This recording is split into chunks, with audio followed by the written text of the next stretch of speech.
And so as a result of that, that started to then cascade between Russia and China, the pressures that the business was facing to see how do you actually find growth in other places. And of course, for me, I think looking back and reflecting, some of the challenges that we faced was how can we do things with higher quality, better efficiency, lower costs. And so thinking as a global team, where can we prioritize resources to be able to achieve those things?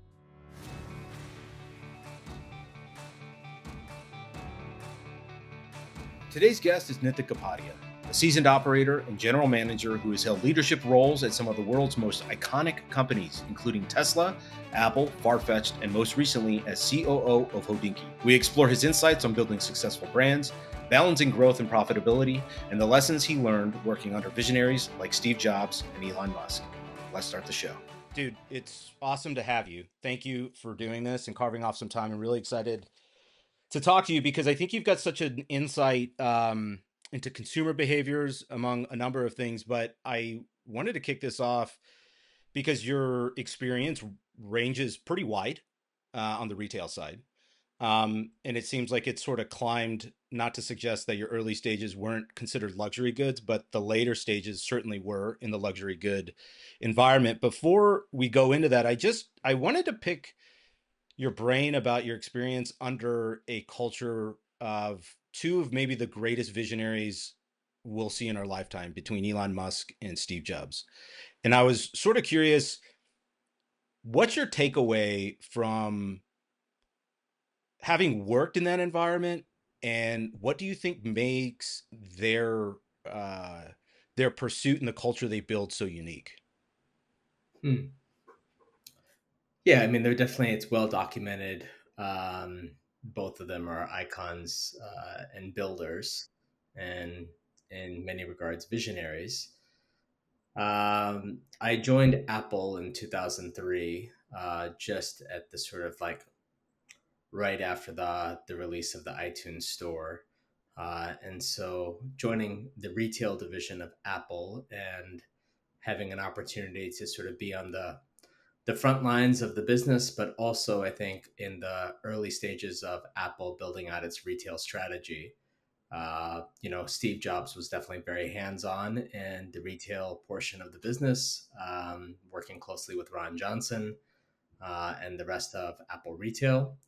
Um, and the devil's in the details. I think for a guy like Steve, one of the things that was really remarkable was how closely in tune he was to the business. And he often talked about his leadership lessons throughout his sort of journey.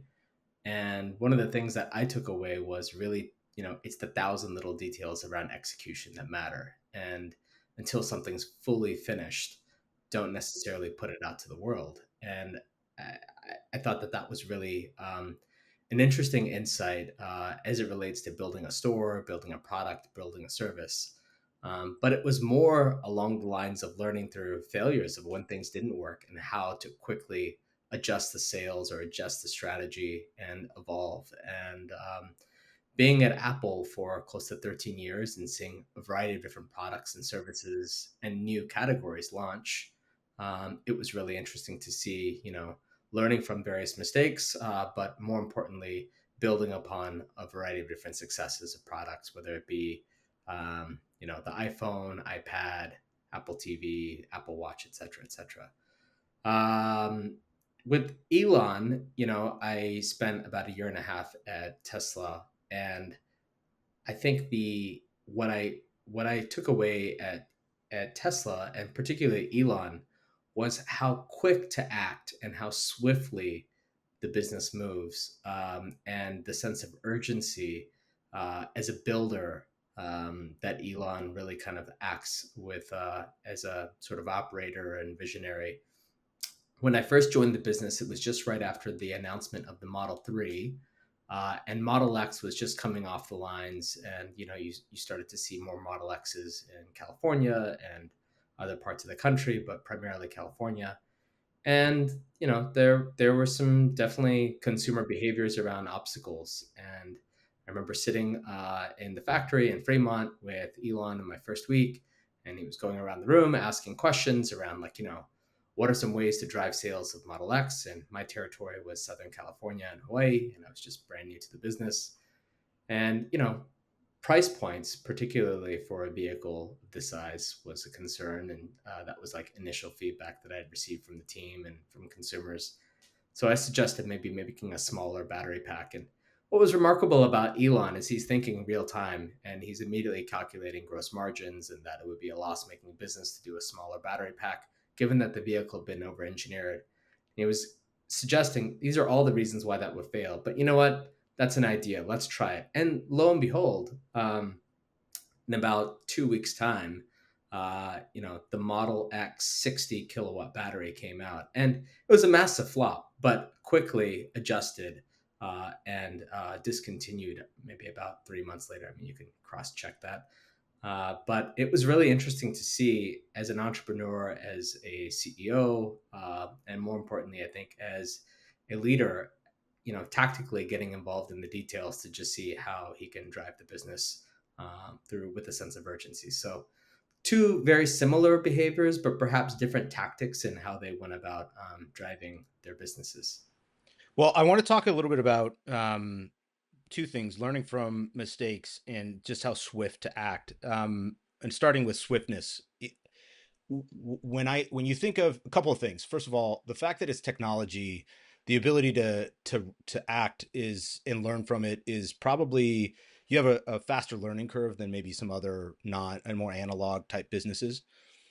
But when taking that approach, and I'm looking at it, since you were there from the genesis of iTunes and then preceding, the iPhone, you were really there for the boom, the earth-shattering event that took place once we got the iPhone, and then sort of what followed.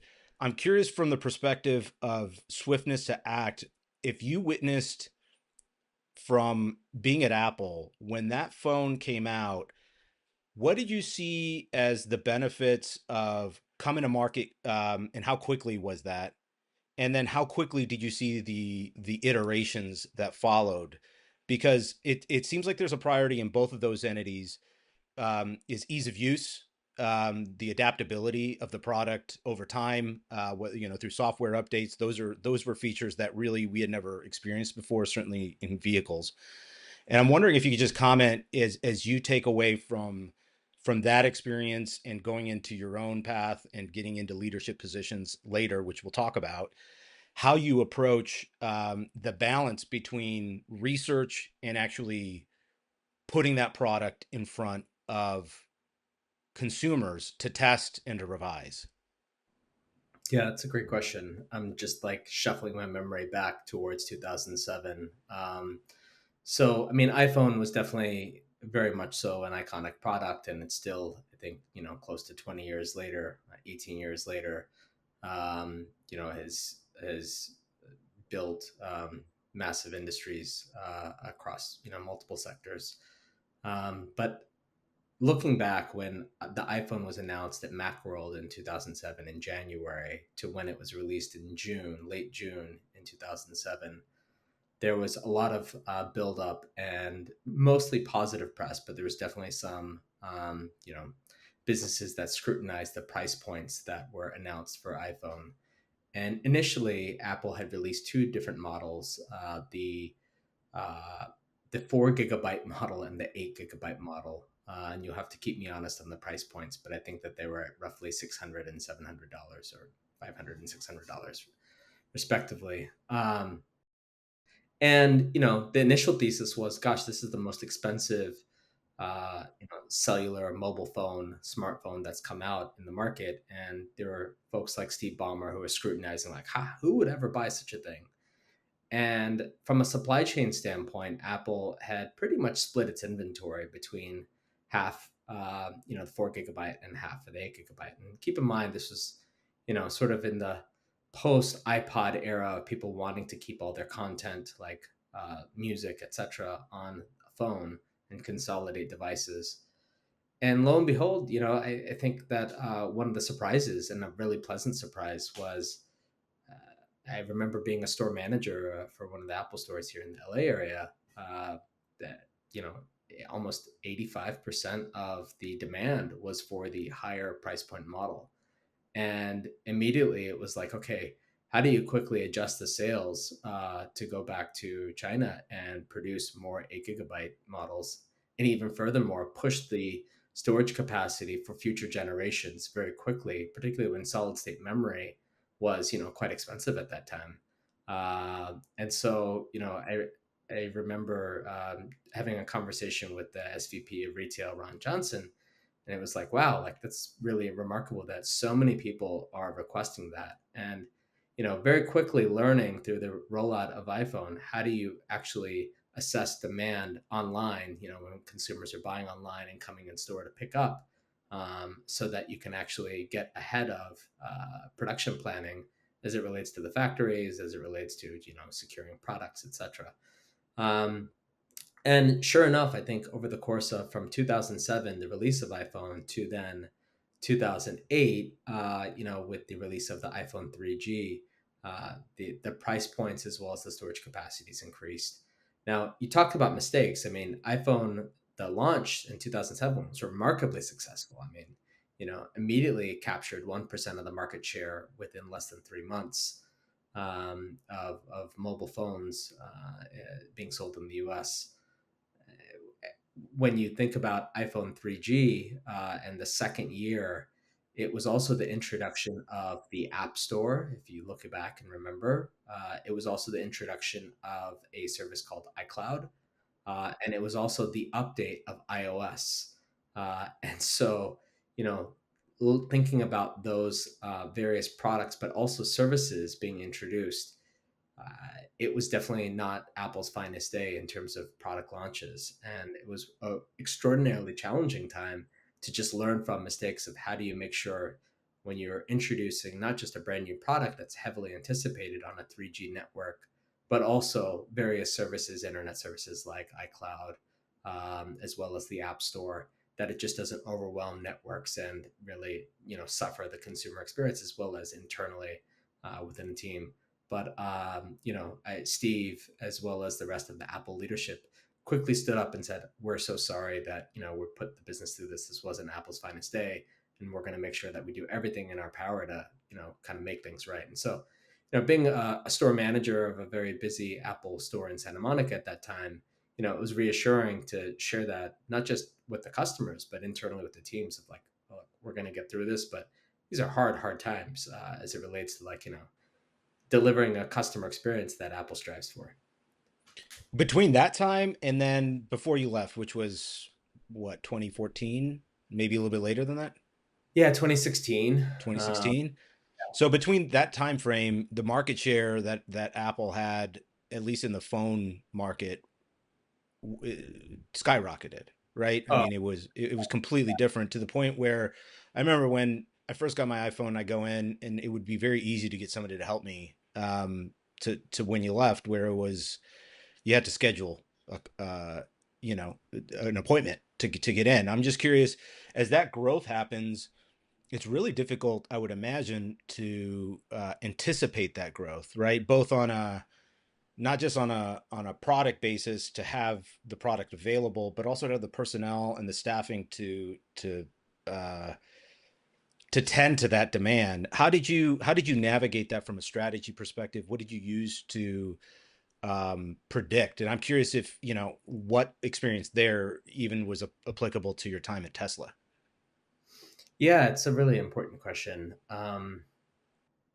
So the Apple retail stores, I mean, part of the sort of genesis of Apple retail was to own the entire customer experience from the moment where the company was able to build ownership and expand market share through, getting more owners of Apple products, to then deepen the relationships of customers with the brand through either support as well as education, which is oftentimes in the rear part of the store, where you see various classes and services like the Genius Bar, etc.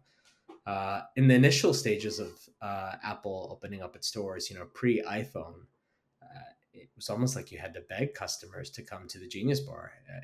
At the very onset of Apple opening up its stores, I still remember my first store, there was like a refrigerator in the back with Evian water to convince customers, here, like, come hang out, like talk to these trained and certified geniuses who, had experience, technical knowledge of all of the products.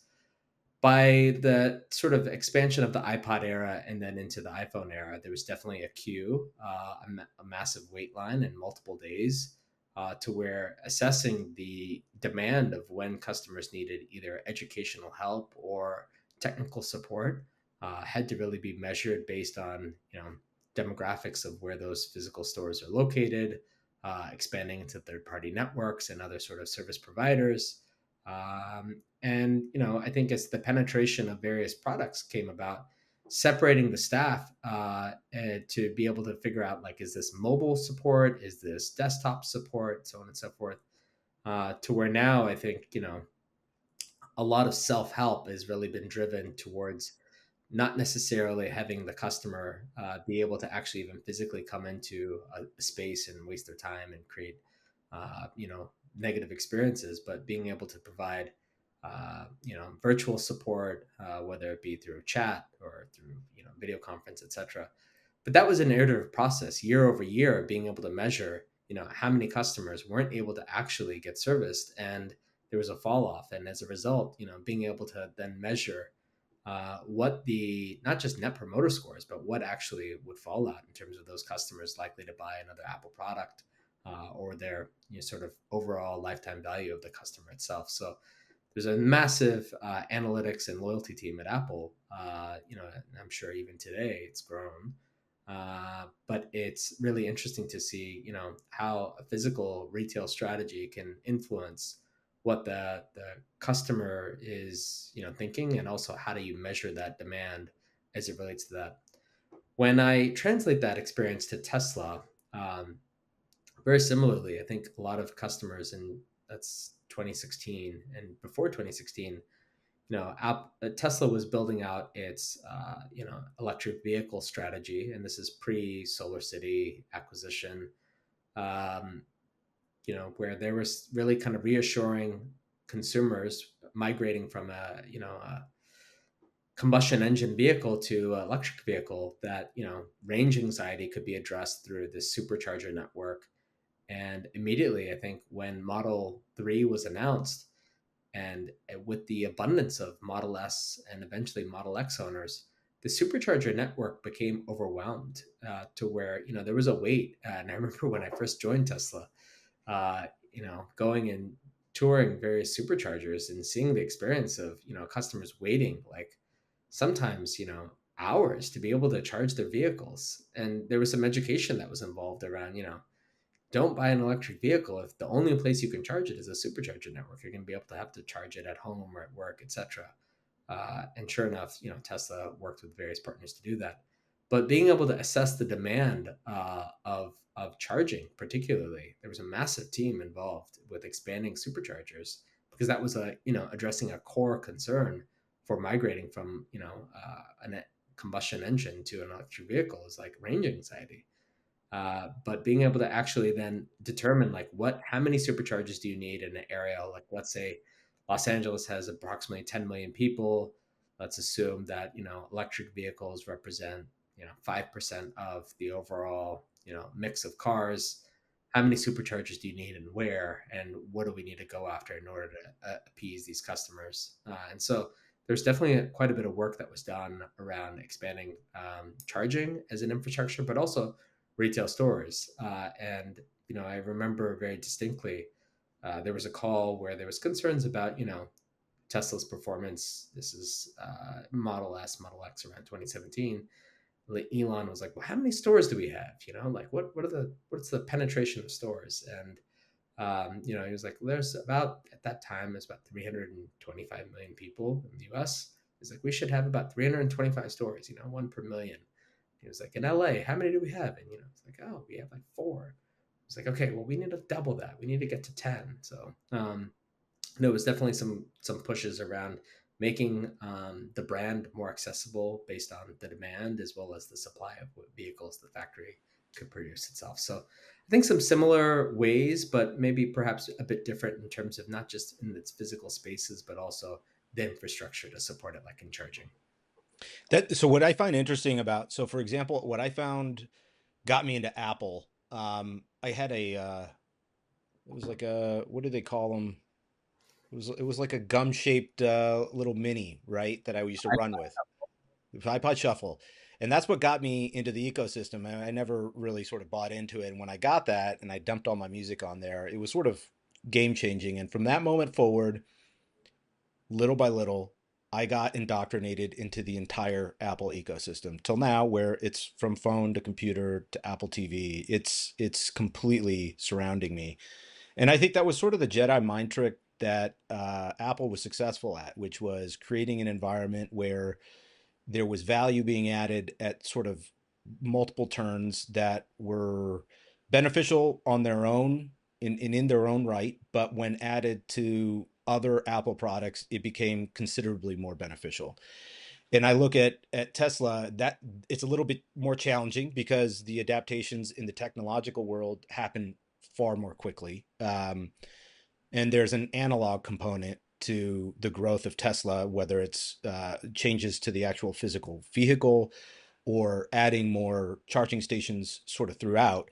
But there's an educational component that you keep referencing of consumers understanding what they're getting themselves into, and then sort of the rolling out of those solutions and the patience, because there's a little bit of a, there is a relationship in both of those categories that I find are extremely unique, different than maybe a Microsoft product or a BMW. There's enthusiasts all over the world for each of those types of products, but the enthusiasts for Tesla and Apple seem to be I wouldn't suggest maybe more patient, but they are buying that product not just for the product itself, but also what the product represents to a large degree. And I sort of, I'm alluding to something which is a greater purpose. I have always found that a lot of companies tend to do better when not just employees, but even the consumers to whom they are catering believe in something, in aligning themselves with an identity that is beyond just the product. And that, it's most easily identified within Apple as sort of think different, right? We want to be a different than sort of the BlackBerry user, or the Dell desktop type of person. How do you think that's influenced, and I'm sort of jumping around here, but even when you got to Violet Gray, for example, what role do you think having a sort of a greater drive, a greater purpose that employees and even consumers can sort of get behind? How valuable do you think that is? Do you think that's a necessity? Like, what role does that have in driving revenue? Yeah, it's a really important question. I think a lot of this comes down to communication with the consumer and having a very fluid and two-way form of communication with the consumer. Looking back and sort of connecting the dots from Apple to then Violet Gray and other experiences like HODINKEE, which we'll get into. A lot of this going back to 2007, the consumer who was purchasing the iPhone, the early adopter, had watched so many of the product marketing videos. If you look at some of these videos from 2007 on YouTube, it's like Bob Borchers from Apple's product marketing team talking about all the various ways in which you use a brand new product. So those customers who are waiting overnight, in some cases multiple days, in front of an Apple retail store in 2007 on June 29th, they were like, they already knew how to do things. They already knew that there was not copy, cut, paste. They knew that there were a variety of things that were missing from the phone, but they were so enthusiastic and proud about how to actually use a product.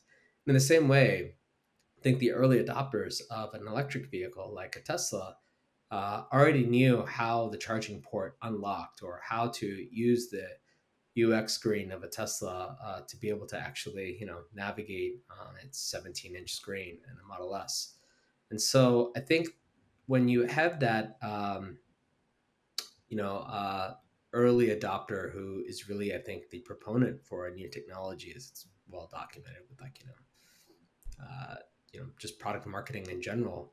Um, I think that it makes it so much easier. And so for a business like Violet Gray, and for some context for for people out there who are unfamiliar with that business, Violet Gray was founded in roughly 2008, and it was a business that was really centered around, a content to commerce business by this woman named Cassandra Gray, who really wanted to educate customers about the best beauty products and the industry's best for the beauty prestige beauty industry. And sure enough, I think she and the team at Violet Gray had built a focus on creating really great content with iconic legends in the entertainment space, as well as just broadly speaking in the beauty space. And what made that so sticky was, people would watch a video and they would understand, like, a product that really built, I think, Violet Gray's business was this Augustinus Bader cream. And for someone spending $250 on a bottle of, moisturizer, facial moisturizer, I mean, that's a lot of money.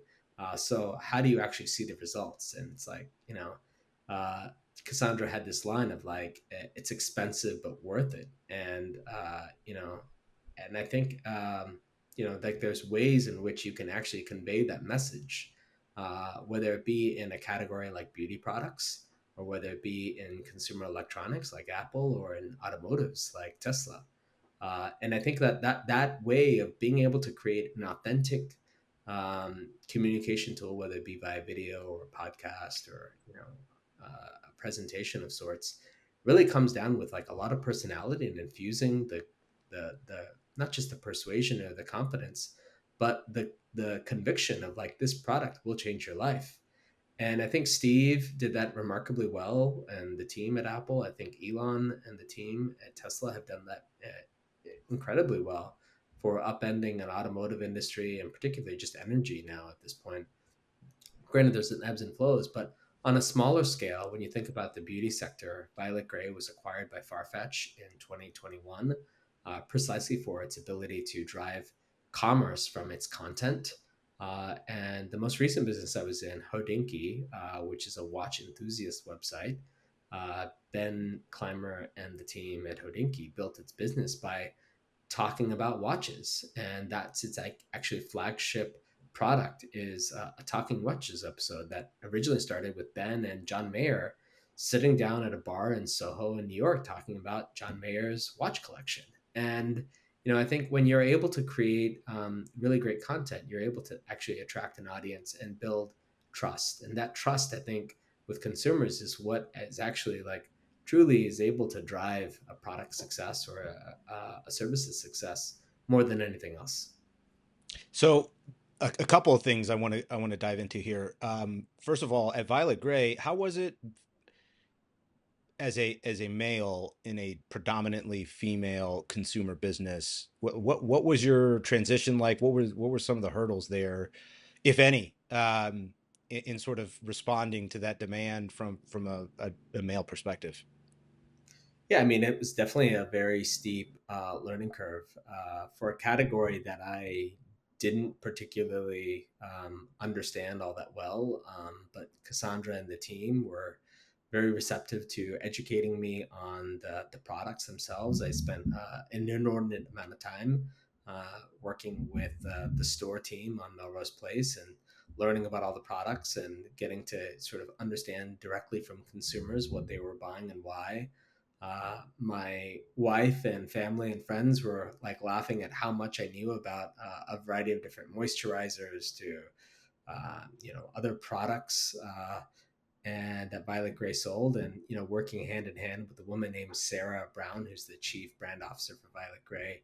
She spent a great deal of time of talking about the industry's best edit of Violet Gray and why products would make the shelves, and how the testing process between the Violet Gray committee and the code that would work to be able to actually like get products into Violet Gray itself. So it was a steep learning curve. I'm not going to say that I'm a beauty expert by any means, but certainly know more than I did from the prior experience, and have a lot of respect for, I think, those who are working in the luxury and prestige beauty sector, because it's a very competitive market and lots of different brands and massive organizations working there. But when you have a product that really stands out, and to this day I still use a few products that I really love, and my wife is like making fun of me. There's, one particular product that I can't live without. And, I think about like some things like, uh,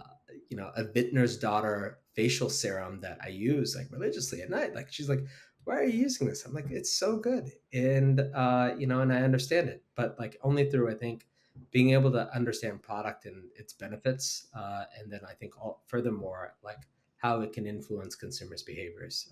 You possibly understand why sitting at the store on Melrose Place, various celebrities would send their PAs in to go run and get the Victoria's Beckham number five eyeliner, and they'd be buying them in bulk, and I'm like, wow, this is amazing. Like, well, what is the benefit of this? How do you go about doing that? But I think it's only through actually like being curious and asking questions can you really understand a product and a category. But it was a steep learning curve. And for me as a male, I found, there's definitely a lot of males in the beauty sector itself. But, I think it's like having a bit of humility to say, I only know what I know. And, that's okay. It's not necessarily, I would joke anytime the team would talk about like shampoos and, hair products. And I'm like, I can't really relate. I'm so sorry, but like I trust you. Like if it's a voluminous conditioner, I'm gonna say yes. I would probably just trust your judgment on this. One thing you talk about from Apple all the way to HODINKEE is a little bit of a mixture of brand education, um, trust. I think we're in a unique world now where there's more than 3 network channels that we watch. There are a number of siloed communication portals that we can connect with other like-minded people or people who have the same enthusiasm. I think, in 1995, it probably wouldn't have been so easy to get a group of watch enthusiasts to all watch, one video, because it'd have to be sold at 1:30 in the morning on a VHS, you know, infomercial. But now, given the speed with which we can connect to people, if you were to advise other burgeoning companies how to build brand and trust and loyalty among the constituents as it grows, what advice would you give? I mean, knowing that there's a through line in all of these companies that have built successful followings of that trust. It seems to be um, maybe centered on an individual who has a vision and is clear and effective at communicating that vision. But I'm curious what your take is on building brand awareness, integrating that trust, and developing a longer standing relationship with that consumer. Yeah, it's while I've worked for a variety of companies, I think for working with some founders, like the most recent experiences at Violet Gray and HODINKEE or at FARFETCH with Jose, I think that there's it starts trust starts with being able to identify what problem you're solving. And I think for any business that's looking to sort of like entrepreneurs looking to sort of start a business or thinking about how do you communicate with consumers, I think it starts with the problem of what are you trying to solve. Apple didn't necessarily get iPhone overnight. It was like if you look back to that Macworld January Steve Jobs iconic presentation, it was like, there was a screenshot of 4 of the leading smartphones. It's like a Nokia, a BlackBerry, there's a Microsoft product on there. It's like these are the phones that are currently out on the market. And, you know, here's why they're so challenged. There's like this plastic cheap keyboard on half of the screen. Like, we want to be able to, create this. So identifying a problem very early and being able to articulate what you're doing to solve it. Um, I think every business and every brand that I've worked for that's done it really well starts with a problem statement and being able to then go through on a really simplified way of explaining, here are the solutions that this problem is presenting, or here's the challenges this problem is presenting, and here's how we're attempting to overcome it.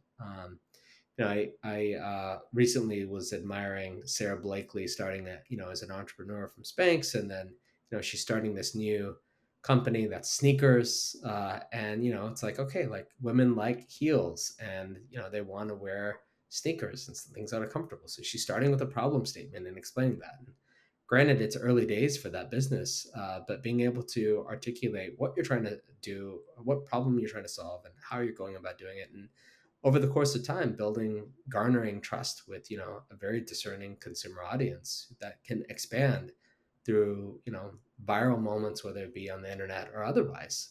I think that's how brands can grow, and really, I think, foster organic growth versus the early days of ecom paying a variety of companies, whether it be Meta or Alphabet, etc. You know, putting coins in the search engines for getting customers. Unfortunately, those days are over due to privacy reasons and otherwise. So, I think being able to actually just focus on organic growth, and being able to create content that evokes that. I think that's the future for any consumer facing brand. Well, as a, I guess as a springboard for the future, I'm curious if you can just share a little bit about. I know that Farfetch was going through some strong growth pre-pandemic, and then into the pandemic, that was a shift of unadulterated proportions. I mean, it was unrelatable to any prior experience. I'm just curious if you could share with us maybe what were the challenges you were facing, how did you overcome that, and sort of um, what did you find to be successful in building a cohesive team with the pressures that came from being so remote, and everybody being home from a consumer perspective? Yeah. I mean, Farfetch, was a business that was also started in 2008. Really focused on the luxury fashion sector, and to be a platform for luxury fashion. Uh, the founder and former CEO Jose Neves, from Portugal, was like dreaming up this way of consumers being able to shop online, one website for multiple different luxury boutiques around the world. And eventually, the site attracted both boutiques and brands. Um, but that relationship with boutiques and brands started to get really challenging, I think, around the pandemic as brands started to take on more selective distribution, prioritizing their own direct channels versus wholesale channels. So naturally, the supply of boutiques started to go down. But for Farfetch, some of the challenges were like a really tight and focused strategy on supply. And supply was like the primary moat that made Farfetch a very successful marketplace. But I think as the business started to expand into multiple categories, whether it be beauty, whether it be thinking about its Farfetch platform solutions, whether it be on other acquisitions that the business had made, Violet Gray included in that, Stadium Goods, New Guards Group, etc. Uh, you know, I think the business was catering on a very large cost structure of maintaining all these various employees around the world, and the main revenue driver, the primary way in which the business was able to cover its costs, was the marketplace. And so I think when you lose sight of your core business itself and you think that that's on autopilot, and it wasn't on autopilot, the reality was consumers were quickly being more selective as the pandemic continued on. It was great in the early days, but I think it became even more challenging as 2022 commenced, and there was obviously some macroeconomic volatility.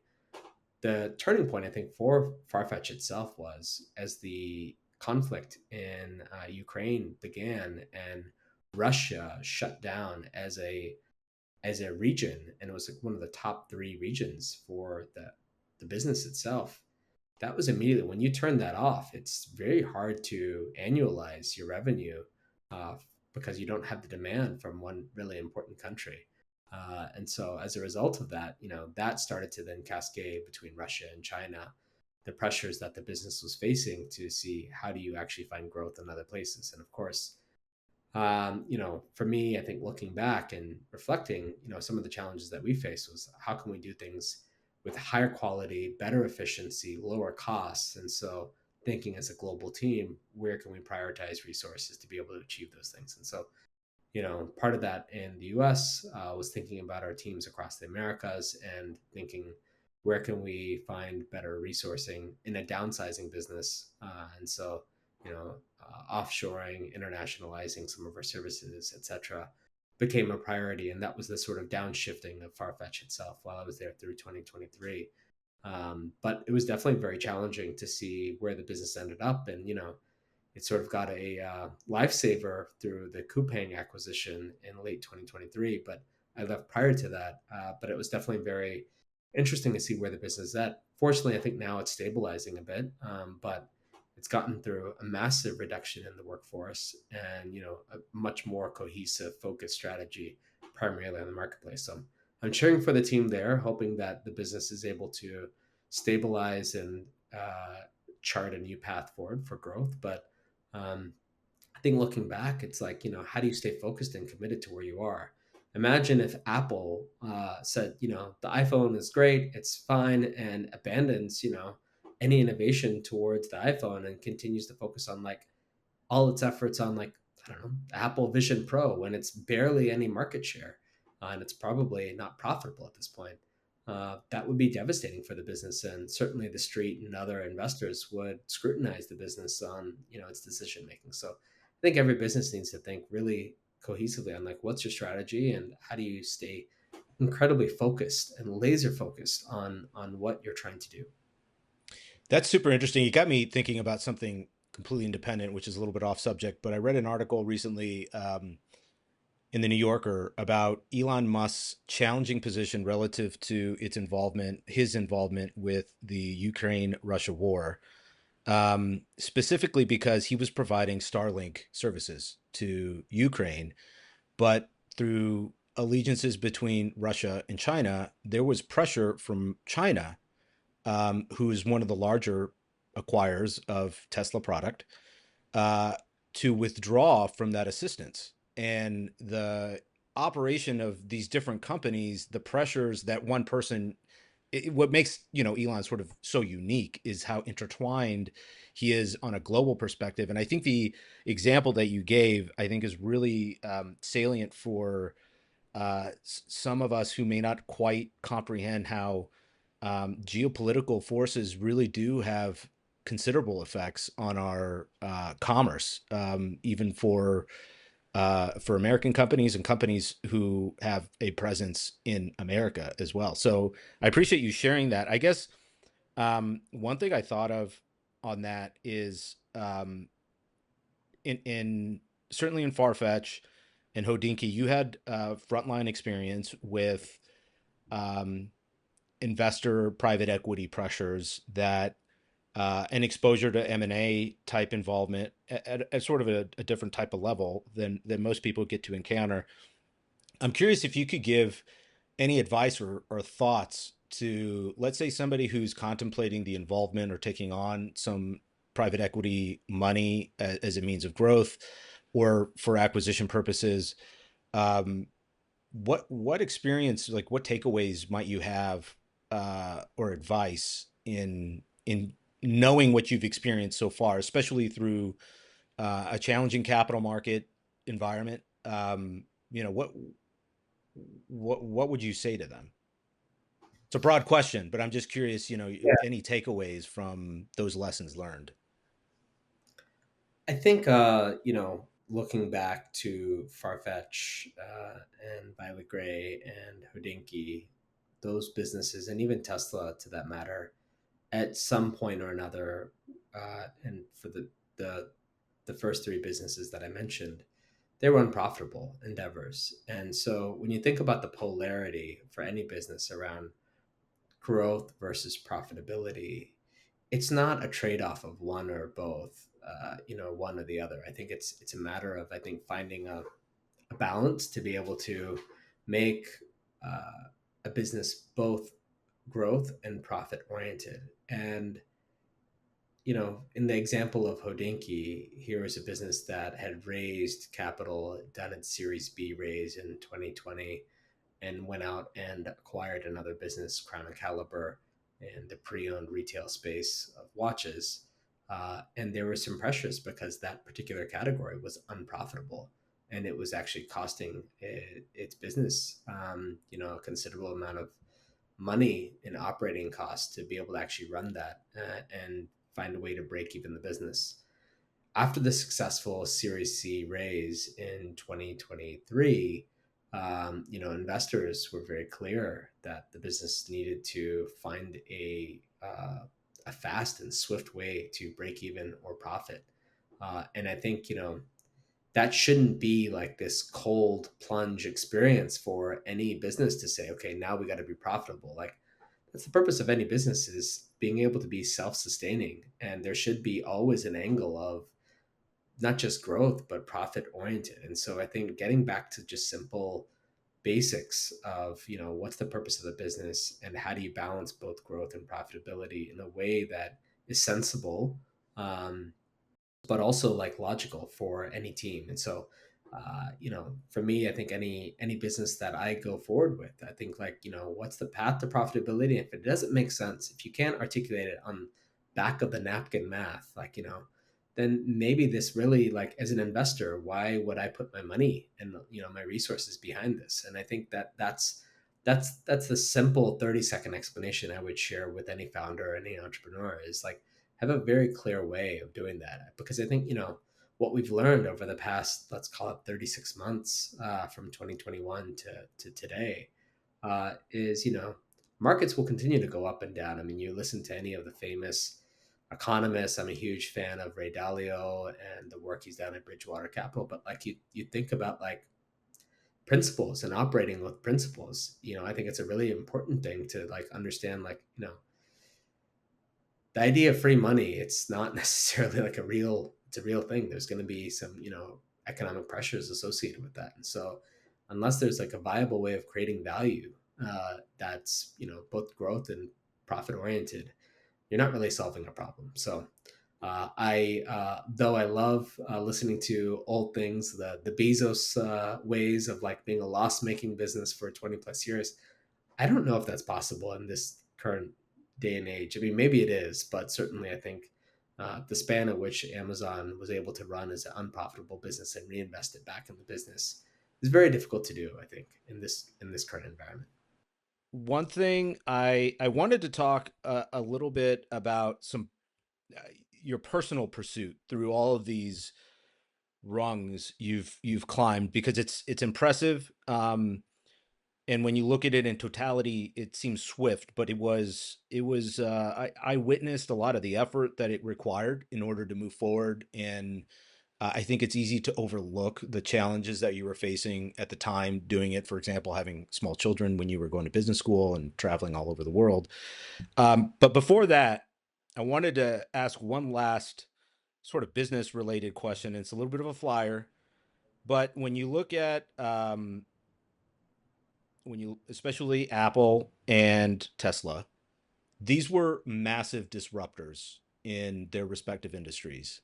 You also mentioned Amazon. I mean, these are Meta, Alphabet. These are companies that, when you look at their growth on a market cap, sure, but I think Nvidia now, their astronomical growth on a market cap, I think in many ways is telling to some degree of the impact they're having on either the world or that respective industry. Any predictions on what you see now, having your experience of what those next disruptors are going to be?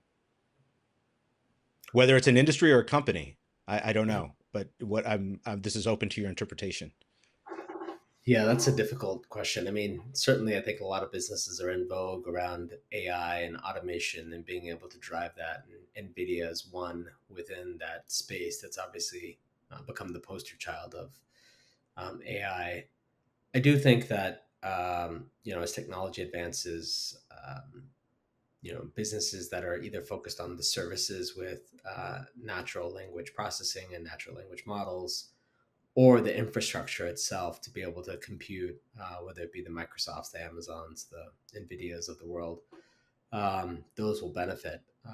But I go back to the simple basics of what problem is a company trying to solve for, and as a consumer, both as a business or as an individual consumer, what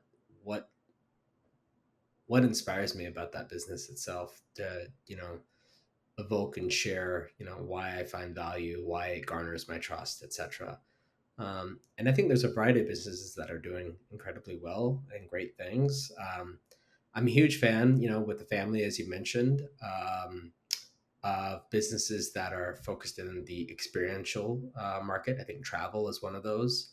I think, this summer I spent traveling in Europe. We spent some time in Romania and Switzerland as a family, and being able to use services like booking to be able to find places that make the most sense. Or Airbnb is another great example of that, where I think Brian Chesky and the team have done remarkably well at creating an experience that makes sense.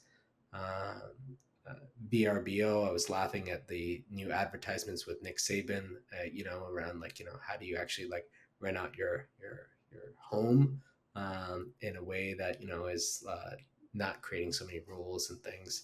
But I think that sector itself is going to be really interesting as people continue to travel around the world, and post pandemic, I think that will only continue to grow.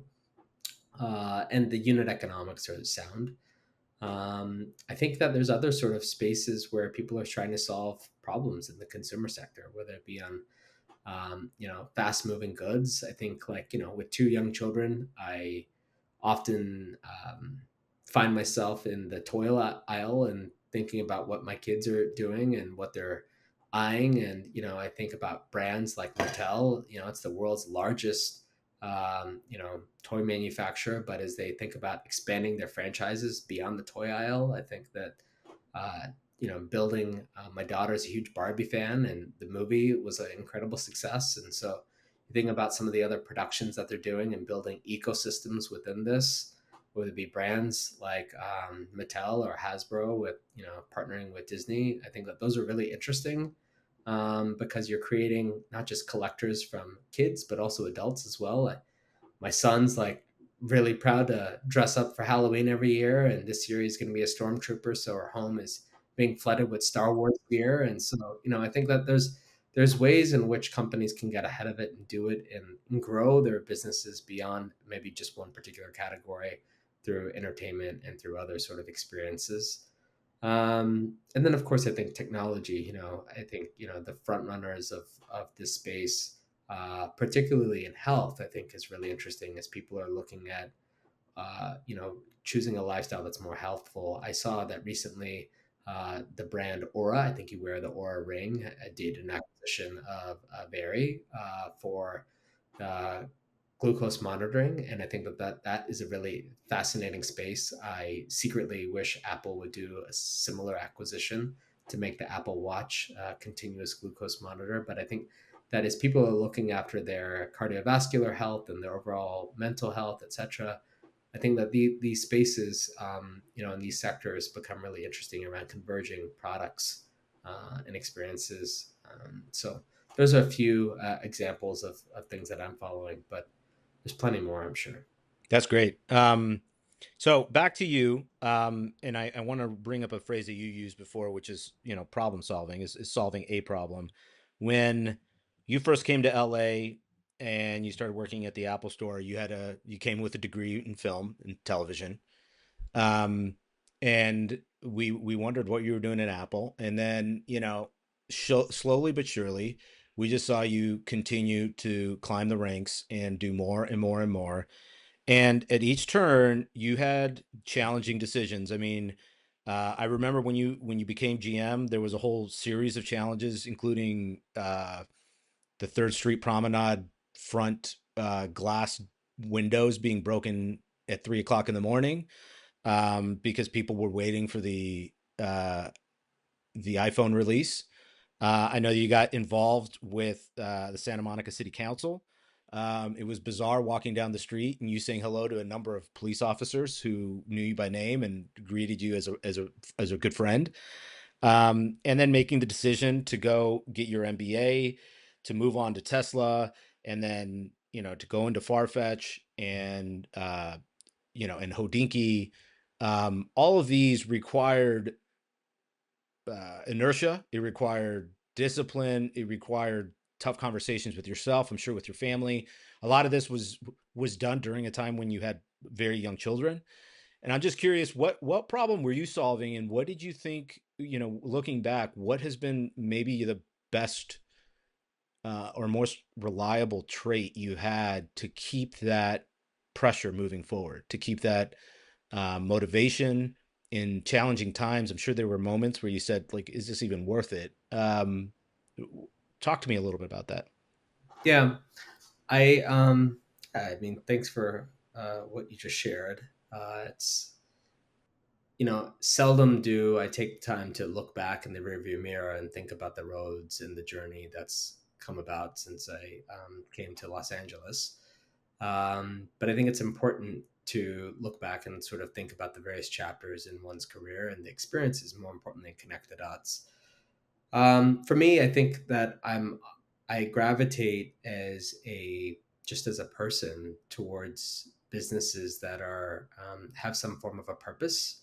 And coming out of film school and thinking about the tools and the products that I admired the most at the time, it was like using my Power Mac G4 with Final Cut Pro, and I was like staring at this product and this tower and thinking like, God, this is an amazingly engineered product. I love this company. I would be so cool to work for Apple. I think that what Steve Jobs and the team are doing in this sort of renaissance, it was a brand that I admired. And, looking back, it wasn't just about the person or the product. I think it's about finding a company that has some form of a mission, a vision around what its aim, what its purpose is. And, for me, enriching people's lives through easy to use technology was something that brought me to Apple. And I think when you're having those difficult moments in your day to day or your quarter over quarter or whatever it is, your experiences with a tough conversation with an employee or customer or whatever, I think it's going back to the purpose of why you're there that really can kind of help, I think, transcend through those moments of challenge and change to, kind of like continue that. And, from Apple and going from that mission of enriching people's lives with easy to use technology to Tesla around accelerating the world's transition to sustainable energy. Granted, there was tough conversations of, from the moment I joined around all the problems with Model X and Model S and charging, etc., to the eventual growth of the business. I think it's like reminding yourself of what the mission of that business was, accelerating the world's transition. And I believe in that. I believe in that mission still to this day. Even I've not been a part of that business for several years, and I think that the EV transition will continue, and I'm hopeful that the solar transition will continue to expand across the world to make the world a more sustainable space. And so my advice in sort of connecting the dots and looking back at my career is find businesses where there's a strong vision, there's a strong purpose around why they're there and what problem they're trying to solve, but like more importantly, like why they're there. For Farfetch, it was about really democratizing the access for luxury fashion, and though I'm not necessarily I wouldn't say like I'm a luxury fashion shopper on a day-to-day basis. I mean, I'm still a fan of many brands, particularly like US fashion brands. I'm a huge fan of Tom Brown, and like, being able to find products that like actually like you enjoy and find the inspiration. I think there's sites that help garner that trust, and being able to do that in a way that is sensible. And that's what gravitated me towards Farfetch and doing it in a really efficient manner in terms of like it's not carrying inventory. So I think it's finding businesses that can disrupt, but like you find that there's a vision associated with its purpose. um, that's what has led me, I think, through that, and certainly I think other businesses as well. But I think that that's will continue through my career and hopefully other people's, is they're finding like how do you how do you find success? Don't just do it for, a bigger title or more money, etc. Find like how are you like fitting in with, a vision of this business, or if you haven't found that vision, come up with it yourself. Yeah.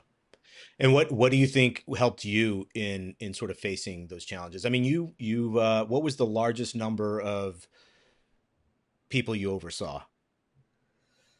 Um, Gosh, I think that, my sort of span of control was probably like upwards of 300 at one point. Yeah. Um, and, I think, it's less about the quantum of the people, but it's like, finding, individuals who you can influence and you can contribute ideas towards and create an environment of trust where people want to do their best work. And so usually it's like thinking about my direct reports and the team that I sort of work most closely with to be able to find out like, okay, like how are we working towards a certain goal? And, I look back to my experiences before my career started. Like, I, in college, spent some time at the University of Texas on the rowing team. And like, you find that the people in your boat, I rowed on an 8-person boat, like who you really trust and you spend a lot of time with in the mornings on the water. And some days are uglier than others. Some days your boat may capsize and everyone's swimming in town lake. But I think it's like, when you're finding that you really are committed towards showing up and being there with your teammates, with your colleagues, that's what creates that. And so for me, I think it's less about the quantum of the number of people whom you oversee or you lead. It's more like, okay, like find that small group of people that will do great work, and then have trust that they're going to hire the right people that will support them, et cetera, et cetera. That's great feedback. What are you doing now to feed your mental diet? What books, podcasts, movies? Um, What's in that rotation right now? and listening to your podcast, some amazing people. I yeah, I recently I've been on this sort of health journey this past year, thinking about like my own health and longevity, and I think I've shared this with you, but I've nerded out over Peter Attia's book, Outlive. I think that that's a great book. If you have some time to sort of pick it up and do a chapter at a time, I think it's like a really nice way to sort of um, I think just maximize your health span and your lifespan, and like, do the things that are important around sleep, around nutrition, around exercise, etc.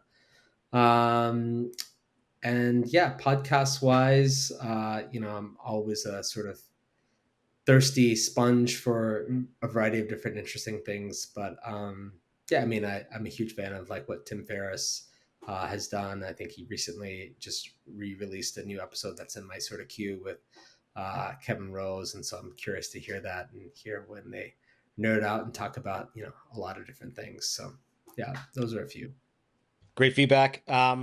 If what's the best way for people to get a hold of you, and what who would you want to hear from? Yeah, I'm curious for any operator or any business looking to continue to sort of achieve growth and profitability and scale and do something with a purpose. LinkedIn is probably the best channel to reach me at. I think that's probably where I'm most active on social media.